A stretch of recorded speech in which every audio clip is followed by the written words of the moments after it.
Hello everyone. Wait, let me fix this. Okay.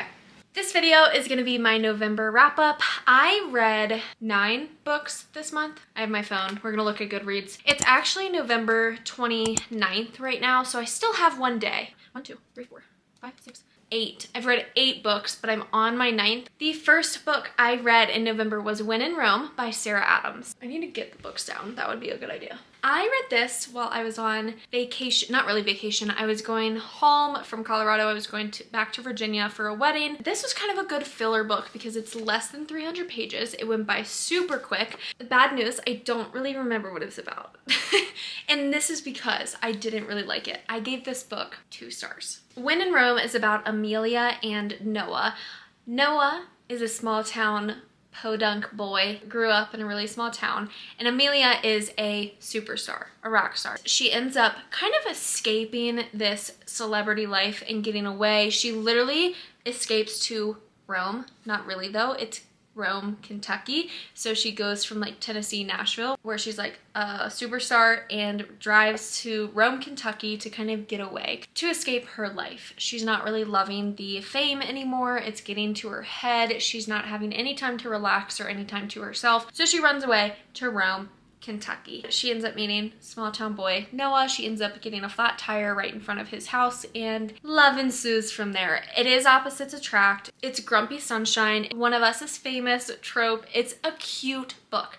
I didn't love it because of how cheesy it was. And you'll see this is a running theme this month, okay? So keep that in mind. This book was too cheesy for me. It was too Hallmark movie-ish. It just didn't seem very realistic in the sense that I really like my books to be realistic. I didn't fall in love with it like I thought I would because I loved the cheat sheet. I thought the cheat sheet was cheesy in a really, really cute way. This was cheesy in a really, really annoying way. The next book I read, I also read this while I was in Virginia. Icebreaker. There you go. Icebreaker by Hannah Grace. This book was perfect. I loved it. I loved everything about it. It reminded me a lot of the Off-Campus series. That's why I literally put it next to the Off-Campus series, but a little better. Like, this was a better version. Stassi and Nathan. Stassi is a figure skater and Nathan is a hockey player at this school. Something ends up happening to one of the ice skating rinks, and the hockey team and the ice skaters end up having to skate together.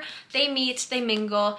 It's actually reverse Grumpy Sunshine, which I didn't know I would love, but this was adorable. Okay, so she's grumpy, he's sunshiny, he's like a golden retriever, and there was really healthy elements to this.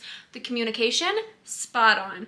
There was therapy talk involved, a lot of mental illness and anxiety talk. I thought Hannah Grace did a wonderful job of incorporating mental illness into this, but also fixing it. Like it wasn't or not fixing it, I guess providing a solution by the end of the book. I gave it 5 stars. Now, after those 2 really light-hearted books, I kind of wanted something darker, so I picked up The Never King. This one, super short, absolutely loved it. Interesting, the way that this panned out. So basically, this is about Winnie, not Wendy. So Wendy, I believe, is her like great-great-great-great-great-grandmother.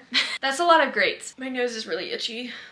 I probably am wrong about that. They're related somehow, Wendy and Winnie. But Winnie is like next up in line to be kidnapped by Peter Pan. Winnie, on her 18th birthday, gets kidnapped and taken to Neverland, where she is supposed to help Peter Pan find his shadow and like find the magic and bring back magic to Neverland. So magic has run out, and it's all due to Wendy, her like great ×10 grandmother. There's a lot of sex in it. It was kind of uncalled for sex, like it just came out of nowhere, but it was pretty good. And I gave it 4 stars. I was not expecting that. I would have guessed like a 3-star book. 4 stars. Liked it a lot. And there are more books to this, so I will be reading the next few. I don't know how many books are in this, but I will be reading the other ones. The next book was a reread. It's A Shadow in the Ember by Jennifer Armentrout. Jennifer Armentrout is my girl. I love her to death. And this is about Sera, which I heard it's not Serafina, it's Serafina, which really tripped me up. And it's not Nyctos, It's like Nyctus or something, and I'm like, no, I don't like that. I say Sarah and Nyctos, so don't come at me. I'm gonna say Sarah and Nyctos probably for the rest of my life. So absolutely loved the reread. It was better the second time around because you pick up on a lot more dealing with the From Blood and Ash series. This is the spinoff. This is Poppy's great-great-grandmother, I'm pretty sure, or great-grandmother.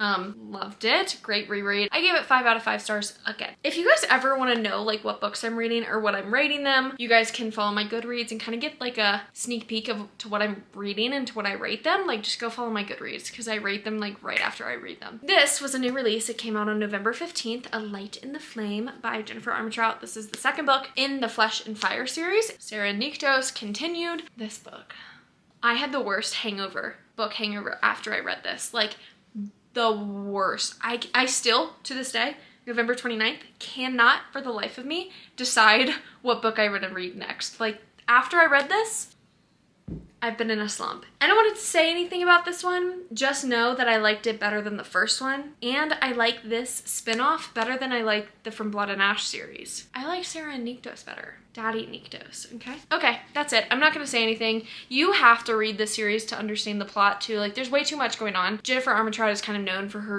really jumpy plots. Like I love her plot, love them because I can follow along. Some people don't like it. I am a sucker for Jennifer Armentrout's plots, okay? Wonderful. And I gave that one 5 out of 5. I really did not plan this video, as you can tell. Things We Never Got Over by Lucy Score. These are the most conflicting feelings I've ever had towards a book because I did not like the first 30%. Like this much of the book, no thank you.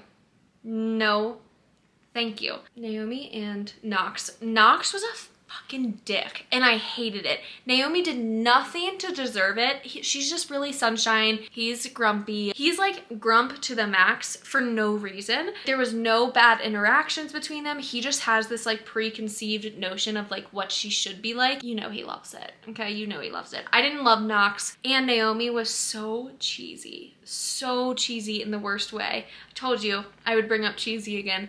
Like I genuinely was bothered by some of the stuff she was doing. Like it was just a little cringy throughout the first like 30%. Then once the plot picked up, once the stuff, and if you've read this book, you know what the little twists and stuff are. Naomi, our main character, has an evil twin, quite literally. And her evil twin on Naomi's wedding night calls her and says, I'm in trouble, I need help, I need you to come and watch my daughter. So she shows up to this small town where her niece is. She ends up basically becoming her niece's caregiver because the evil twin like pieces out. A lot happens, a lot. I mean, it's a dense book. It was like 500 some pages. So a lot goes on. I gave it 3.5 out of 5 stars. I was gonna go for a 3, but I really liked the ending. Oops. There was no way it was getting 4 or 5 stars. Like the character introductions bothered the hell out of me. I finally read All Your Perfects by Colleen Hoover. This is my 10th Colleen Hoover book I've read.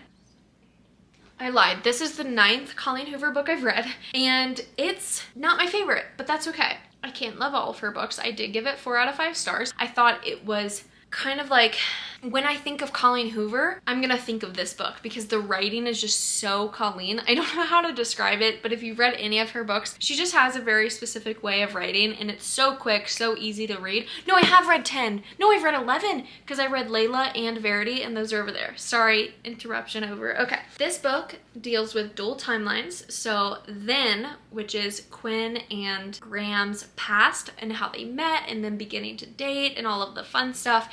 And now, when they've been married for 7-ish years, they're going through something and it might lead to divorce because they're both not happy in their relationship. And it's about them kind of rekindling and figuring out how to communicate because them being together, them being married for 7 years and not communicating like this really frustrated me. Not even miscommunication, it's just they don't communicate. So it's lack of communication because I'm a big fixer and I like to talk things out and they just weren't. You get really attached to the characters. And Graham broke my heart during one thing, and I was so upset for Quinn and like mad at Graham, and then he fixed it, so it's okay. But I did give it 4 out of 5 stars. I thought it was good. I genuinely like Colleen Hoover, even if they're quick, short, easy, predictable. I like them. So, and the book that I just finished last night, I didn't like.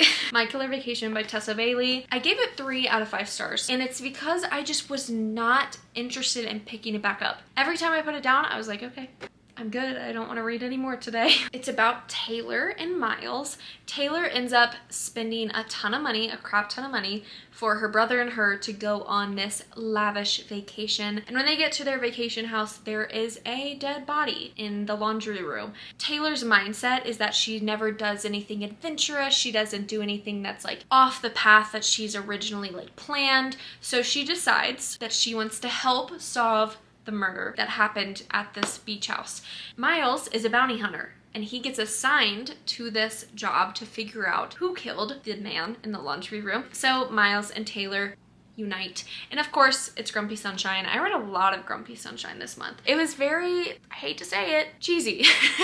And I think more so because every encounter, like spicy encounter that they had, was interrupted in some very unrealistic way. It was a really sexually frustrating book.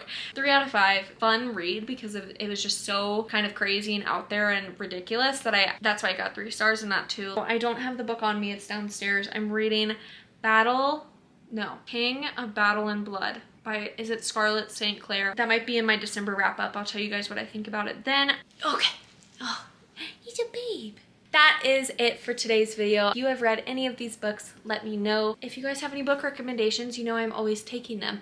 And I wanted to mention, in the new year, I'm making my husband read A Court of Thorns and Roses, and there will be a Q&A discussion at the end of the video, kind of discussing his thoughts on the book and like what he thought of it, what he thought of the plot and the characters. And I want you guys' help to come up with some questions. So if you guys could leave 1 or 2 questions down below for my husband, that would be great.